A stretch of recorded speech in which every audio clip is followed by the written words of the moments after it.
Hello, I'm Demis Hellen and welcome back to the Melodic Techno series using Cubase 12 Pro.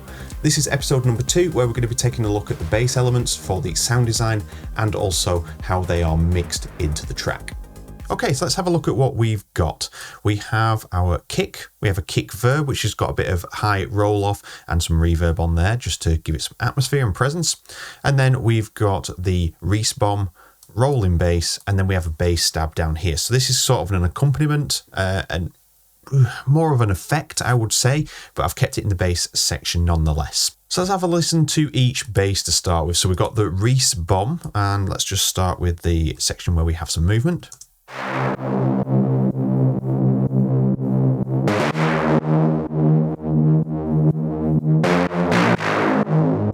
Tons of gritty texture, and that's the bass we're really going to focus on in this episode to show you how that is done, because the other ones are relatively simple compared. Then we have the rolling bass.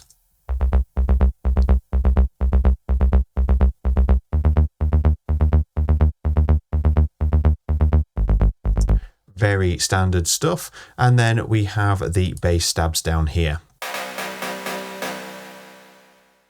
So technically more of an effect, you can hear rolled out the lows, but it's still nonetheless a bass stab.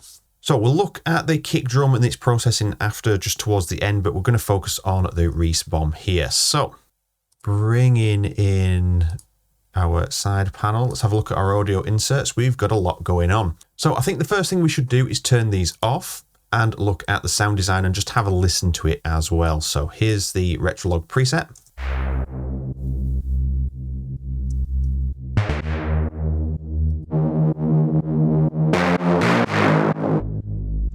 So you can see there's a stark contrast between the two. So let's quickly go through the design. So I'm obviously using the multi feature here and getting 5 voices going, a bit more detuned to get that grit and texture coming through, but also that sort of roundness and warmth to start with. We've got some bandpass white noise that is mixed in just sort of halfway to give it that gritty texture and more presence as the filter opens with our filter shape. We've got an LP24 and we have a sustain level of 30%. So when the sort of pluckiness of the bass happens and it starts returning down to the sustain level, it doesn't just fully shut that cutoff down to that point, because we won't be able to hear it and then it would sound a bit odd. So I've kind of balanced it out so we can hear enough of the pluck, but also that lower level. And I just want to make a point here on this sound design. This has been made with an end product in mind. So I've been inspired by a track, which is, if you want to take notes, the track is called The Best of Me by Artbat and Sailor and I. So that track is not melodic techno, but I have underpinned it with a melodic techno bass using that rolling effect. So that's how we've got to this point. So that is the end product. So I've sort of designed the sound with a nice round, warm, and then a sort of bright texture on the top. So I knew that the effects processing chain is going to give me something nicer. The resonator is just controlling some of the harsh frequencies, and I've just sort of used all the defaults and just balanced out that mix. So let's go through all of these. So we've got the Destroyer on here. Now this is one of my favorite wave shapers.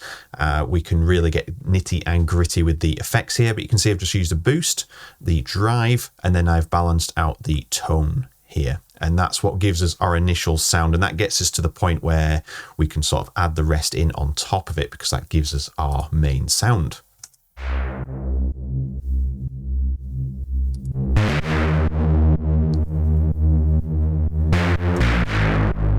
So we're 90% the way there. So the next frequency is really just controlling the lows and possibly, just shaping out some of the upper mids there. You can see I've given it a bit of a boost there on the 500 Hertz mark for presence. And I've reduced the highs there because we're going to go through some processing that's going to sort of accentuate them, and then I can bring them back later on in the chain. And then we've got some expansion on here. So we're just trying to bring out some of the mid elements, just like make them feel bigger and more present in the mix. And there's quite some hefty gain reduction going on there, but it is bringing out and sort of adding to the width and texture of that sound. Then we've got some compression just really sort of squashing that bass down. So with a Reese bass, we get a lot of voices sort of phasing in and out of each other, and we get phase cancellation issues. So we can't really get rid of them because of the nature of how that sound is made. So I'm compressing that down to make sure that it is as level as possible. So just imagine the bass is fluctuating from -5 dB to 0 dB. I'm adding the compression to keep it closer to 5 dB across the board, so it'll sort of account for any volume increases when the phases are shifting around. Razor is gain plugin, so I'm just using it to boost by 2 dB. I'm not actually using Razor to do any clipping or anything. Then frequency is rolling off the lows. The dual filter is for filtering in and out with low passes and high passes. Frequency again, just to roll out the lows, and then I have bumped up all of these that I took away in the previous EQ near the beginning. So it needs a bit more presence in the mid area, sort of the 1K.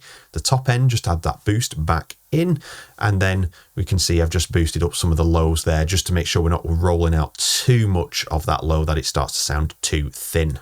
Finally, we have Roomworks and so SE, shall I say, but this one is really to sort of blend all of the effect processing that I've done and make sure that it still fits in the track, because reverb, believe it or not, needs to be on certain elements that you wouldn't think they need to be on. So like the kick, for example, or the bass, like this one, it's going to sound dry in your mix and you're going to struggle to get that to fit in your mix because the environment of the mix might have tons of reverb on other elements, but you've got this dry kick and bass in there, so you sort of need to blend them in. So I've used a very short reverb time, a lot of diffusion, and then just rolled out the low, so we're not really affecting the low portion of the track, just the sort of mids onwards. Then quickly touch on the rolling bass. So on here, just a static single sawtooth wave. This is on mono and retrig mode, so we get the same phase position each time. And then I've just shaped this with a full closed off filter, and the envelope is near enough up at full with a nice pluck shape. And that just gives us a nice starting point for our bass. And that's it. There is nothing else happening with this sound design in Retrolog. So we've got a lot going on here in frequency with this particular bass. Now, the reason for this is I wanted to get rid of a particular resonant peak that just didn't fit with the energy of the track, and it sort of takes over headroom, and it's also quite noticeable in the track. So just take a listen to this when I turn frequency on and off.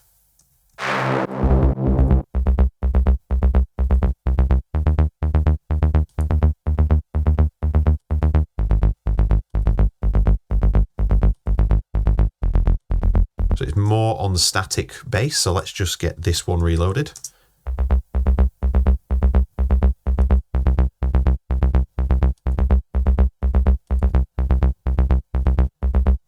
So what I'm looking for is to remove just that little bit. It didn't fit with the track on its own. It sounds a little bit odd and you probably wouldn't do that, but because I have context with other elements, this just didn't fit in the mix at all. So you can see I've just done a little bit of control there, quite drastic at the start. So it's classed as my sound design.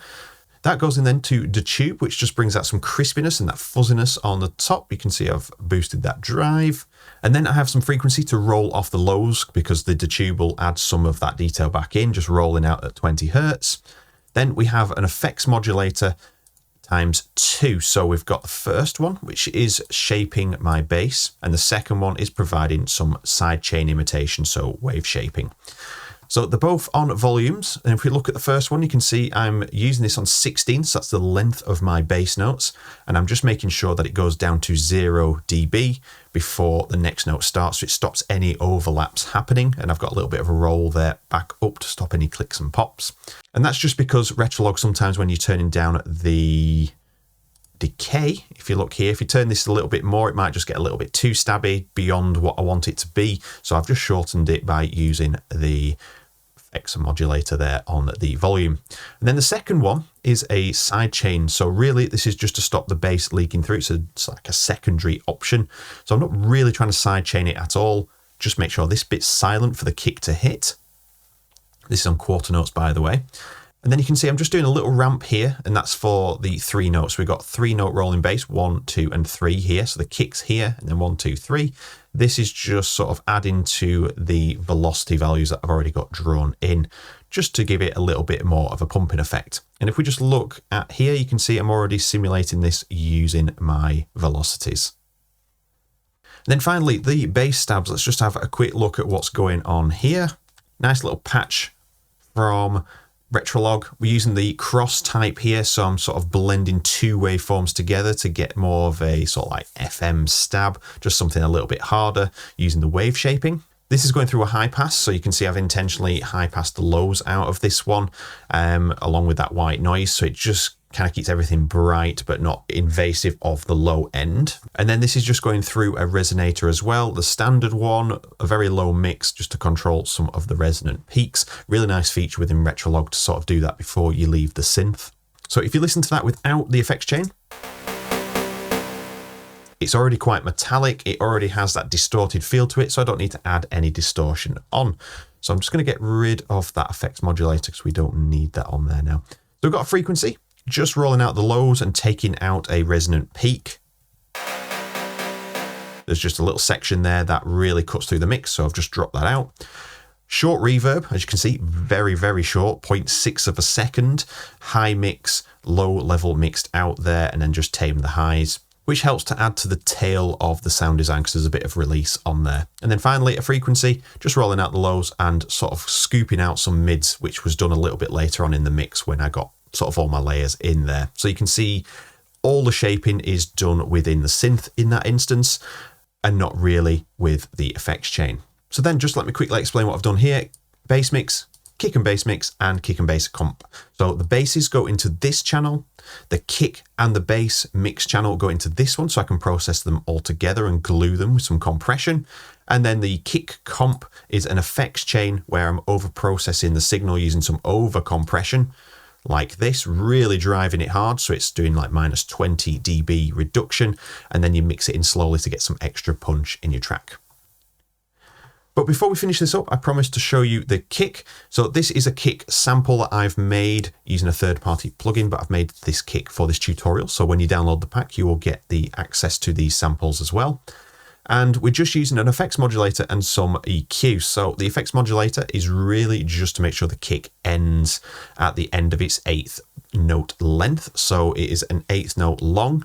And if you imagine an 8th note on top of this bass, is going to look like this. So let's just say that was the bass. That's how long my kick is, 1/8, because these are 16ths.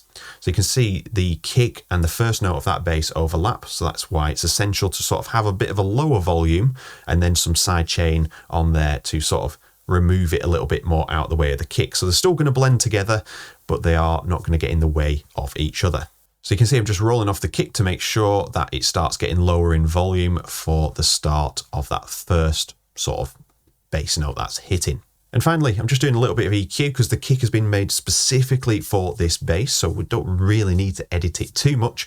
So we're just rolling out the lows, which means I've done a 36 Hertz roll off there because there's no information for the kick past 36 Hertz downwards, so why have it in there and let the bass breathe more? And then I've just boosted the fundamental of the kick there to give it some warmth. So if you took this away,